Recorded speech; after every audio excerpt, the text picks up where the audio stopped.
အားလုံးပဲမင်္ဂလာပါခင်ဗျာကျွန်တော်ဒီကနေ့မှာတော့အမေရိကန်သမ္မတဒေါ်နယ်ထရန့်ရဲ့အာရှခရီးစဉ်မှာတရုတ်သမ္မတရှီကျင်းပင်တွင်ကိုမြောက်ကိုရီးယားခေါင်းဆောင်ကင်ဂျုံအန်နဲ့ပါတွေ့ဆုံနိုင်မလားဆိုတဲ့အကြောင်းအရာနဲ့ပတ်သက်ပြီးအနည်းငယ်ညဝေဆွေးနွေးပေးသွားမှာဖြစ်ပါတယ်အမေရိကန်သမ္မတဒေါ်နယ်ထရန့်ဟာမလေးရှားနိုင်ငံမှာကျင်းပခဲ့တဲ့ရှေ့တောင်အာရှနိုင်ငံများအသင်းအာဆီယံထိပ်သီးစည်းဝေးကိုသူကိုယ်တိုင်တက်ရောက်ခဲ့တာဒီစည်းဝေးကလည်းဒီအမေရိကန်သမ္မတဒေါ်နယ်ထရန့်ရဲ့ပထမဦးဆုံးအာဆီယံစည်းဝေးတက်ရောက်မှုလည်းဖြစ်တယ်ဒီစည်းဝေးမှာကမ္ဘောဒီးယားနဲ့ထိုင်းနိုင်ငံကြားမှာဖြစ်နေတဲ့နယ်စပ်ပြိပခါတွေကိုအဆုံးသတ်ဖို့အတွက်ငြိမ်းချမ်းရေးသဘောတူညီချက်တွေကိုကြားဝင်စစ်ဆက်ပေးခဲ့တယ်။ဓာရီအပြင်ကိုဒီမလေးရှားနဲ့လည်းကုန်သွယ်ရေးနဲ့တပ်ထုတွင်းဆိုင်ရာသဘောတူညီချက်တွေကိုလက်မှတ်ရေးထိုးခဲ့ပြီးတော့အခြားအာဆီယံနိုင်ငံတွေနဲ့လည်းကုန်သွယ်မှုမူပေါင်းတွေအားလုံးကိုသဘောတူညီချက်တွေလှုပ်ဆောင်ခဲ့တာ။အဲ့တော့ဒီဒေါ်နယ်ထရန့်ကမလေးရှားကနေဂျပန်နိုင်ငံတိုကျိုမြို့ကိုတွားရောက်ခဲ့ပြီးတော့ဂျပန်ရဲ့ပထမဦးဆုံးမျိုးသမီးဝန်ကြီးချုပ်အသစ်ဖြစ်တဲ့စာနေတာကာရှီနဲ့လည်းပထမဆုံးချိန်တွေ့ဆုံခဲ့တယ် This woman is a winner. To say this, the first female prime minister in the history of Japan. ဂျပန်ကိုတွားရောက်ရတဲ့အကြောင်းရင်းကလည်းဒီကုန်သွယ်ရေးသဘောတူညီချက်တွေအားလုံးအတွက်ဆိုပြီးတော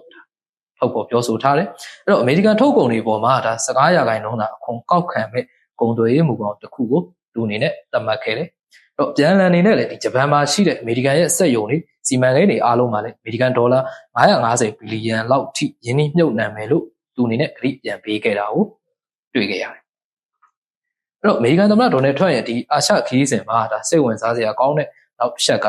တရုတ်သမ္မတရှီကျင်းပင်နဲ့တောင်ကိုရီးယားမှာတွေ့ဆုံတဲ့အကြောင်းပဲပေါ့။အဲ့တော့တောင်ကိုရီးယားကသူ့ရဲ့အာရှခရီးစဉ်နောက်ဆုံးနေရာဖြစ်တဲ့တောင်ကိုရီးယားသမ္မတလီဂျယ်မြောင်နဲ့လည်းတွေ့ဖို့စီစဉ်ထားတာပေါ့။အဲ့တော့အာရှခရီးစဉ်ရဲ့အဓိကရွေချက်ကဒီအာရှဖိစိဖိတ်စီးပွားရေးပူးပေါင်းဆောင်ရွက်မှုအဖွဲ့APEC ကိုတက်ရောက်ပြီးတော့တရုတ်သမ္မတရှီကျင်းပင်နဲ့တွေ့ဆုံဖို့လှုံ့ဆော်ထားတာ။ဒါဒီသူတို့နှစ်ဦးတွေ့ဆုံတဲ့အချိန်မှာဘာတွေကိုအဓိကထားပြီးဆွေးနွေးလာနိုင်လဲပေါ့။ပထမတစ်ချက်ပေါ့။ပထမချက်ကဒီလက်ရှိဖြစ်နေတဲ့အမေရိကန်တရုတ်ကုန်သွယ်ရေးစစ်ပွဲတွေပေါ့။အမေရိကန်ရဲ့အကောက်ခွန်နှုံထားတွေပြီးတော့တစ်ဖက်ကတရုတ်ရဲ့မြေရှားတပ်တုတင်ပို့မှုတွေပေါ့။ဒါတွေအားလုံးကိုထိန်းချုပ်မှုတွေရွှေ့ဆိုင်းမှုတွေအကောက်ခွန်နှုံထားတိုးမြင့်မှုတွေပေါ့။ဒီကြောင်းအရာတွေနဲ့ဆက်ဆက်ပြီးတော့သူတို့နှစ်ဦးအဓိကထားပြီးတော့ဆွေးနွေးလာနိုင်တာပေါ့ဒီဆွေးနွေးချက်တွေနဲ့ပတ်သက်ပြီးတော့100%တော့ခွန်ကောက်တာတွေကိုရုပ်သိမ်းမလားဒါမှမဟုတ်ရွှေ့ဆိုင်းမလားဆိုတာကတော့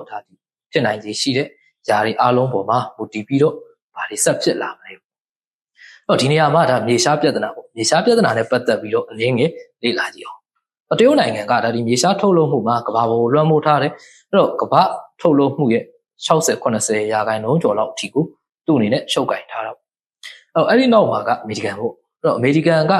မြေရှားထုတ်လုပ်နိုင်တဲ့ဆိုပေမဲ့ပြုပြင်တန့်စင်ခြင်းလုပ်ငန်းတွေမှာတရုတ်ကိုတော့သူ့အနေနဲ့မီခိုနေရဆဲဖြစ်တာဒီနေရာမှာတစ်ချက်ပေါ့တရုတ်ပြီးရင်တော့ကမ္ဘာထုတ်လုပ်မှုအဆင့်3နေရာကတော့ကျွန်တော်တို့မြန်မာနိုင်ငံကရှိတာဗီယက်နမ်နဲ့ဘရာဇီးကလည်းဒီမြေရှားထုတ်လုပ်မှုမှာတော်တင်ရှိနေတော့အမေရိကန်နဲ့မဟာမိတ်ဖြစ်လာနိုင်တယ်ရေရှည်ပူးပေါင်းဆောင်ရွက်မှုတွေမှာမဟာဗျူဟာမြောက်နေရာတွေဒေသတွေဖြစ်လာနိုင်တာဒီနေရာမှာအမေရိကန်ဂျပန်ဩစတြေးလျကလည်းဒီတရုတ်ရဲ့လွှမ်းမိုးမှုကိုသူတို့ပြန်တုံ့ပြန်မှုဒီမြေရှားတန့်စင်ထုတ်လုပ်ရေးစွမ်းရည်တွေပြန်လဲတည်ဆောက်ရေးလုပ်ငန်းတွေမှာယင်းနှိမ့်မြုပ်နှံမှုကြီးကြီးမားမားလုပ်နေတာကိုမြင်တွေ့ရတော့ဒီတစ်ခုတရုတ်နဲ့တွေ့တဲ့အချိန်မှာဒီပထမချက်ပေါ့မြေရှားပြဿနာဒုတိယတစ်ချက်ကတော့ဒီထိုင်ဝမ်ရေးပေါ့ထိုင်ဝမ်ရေးနဲ့ပတ်သက်ပြီးတော့လည်းဒီနိုင်ငံနဲ့နိုင်ငံနေနဲ့ခေါင်းဆောင်တွေနေနဲ့ဆွေးနွေးဖို့ရှိလာနိုင်တယ်အဲ့တော့ဒီတွေ့ဆုံမှုမတိုင်ခင်ဒီတရုတ်ကထိုင်ဝမ်ကျွန်းနီးမှာဘုံကျဲလေယာဉ်တွေဆင်လွတ်ပြီးတော့အင်အားပြခဲ့တာတော့ချို့ရှိခဲ့တာဒီနေရာမှာဒေါ်နယ်ထရန့်တောင်ကိုရီးယားကိုသွားတဲ့အချိန်မှာဒီတရုတ်သမ္မတရှီကျင်းပင်နဲ့တွေ့ပြီးတော